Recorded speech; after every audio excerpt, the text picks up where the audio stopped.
There are roughly 30 days left of the 2015 legislative session, and the legislature is tasked with passing a two-year budget. What does that entail, and can you provide a progress report?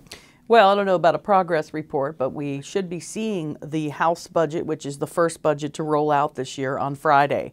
And that will be before the Appropriations Committee, and they'll have to vote that budget out. I don't know how much support it's going to glean. We really haven't had a chance to look at it, so it's hard to comment on it. But I'm glad that it's coming out 30 days ahead of time. That way we'll have some time to negotiate, work with the Senate, see if we can't come up with a good bipartisan budget that would get us out of here in the time allotment that we have of 105 days. So I'm hoping we will be done in 30 days and have the budgets all ironed out. What about the transportation revenue package? What's happening with that? Well, the Senate rolled out the transportation budget this year. That's a $15 billion package. It's got an 11.7-cent gas tax increase and some other various mechanisms for raising revenue for transportation purposes.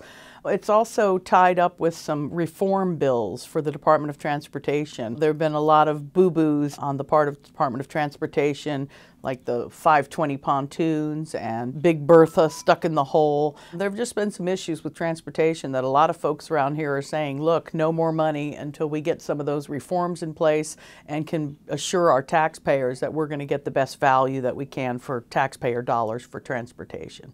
Earlier this month, students participating in the Latino Educational Achievement Program visited with you in Olympia. Can you tell me more about the visit? Yeah, they're just a great group of kids that are, very civic-minded and interested in government, and I think it's wonderful. I think we have issues like, for example, this year and years in the past, we've seen a Voting Rights Act, that kind of deals with minority populations. And I have a large minority population. A lot of Hispanic folks live in my district in Eastern Washington, and I wasn't inclined to support the Voting Act, but I was thrilled to see all of these Hispanic kids engaging in their government, and frankly, I think that's kind of the answer. I don't know that we need to be carving out specific districts for representation of certain minority groups.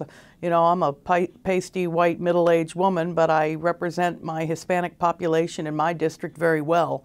And so I'm not really so sure that the Voting Rights Act is the proper mechanism to try to get that equality or that voice, if you will, for the Hispanic community.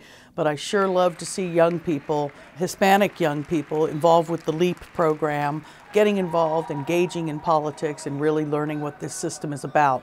That's where they're going to get their voice. So I'm really proud to meet those kids and get to know them, and I was thrilled they came over to visit. I'm Representative Maureen Walsh, and I always appreciate hearing from you and welcome your ideas, comments, and feedback. If I can ever be of assistance to you in any way, please let me know by calling, writing, or sending me an email. I also encourage you to sign up for my email updates from my website, which is on your screen. Thanks for taking the time to listen today. It is an honor to be your state representative.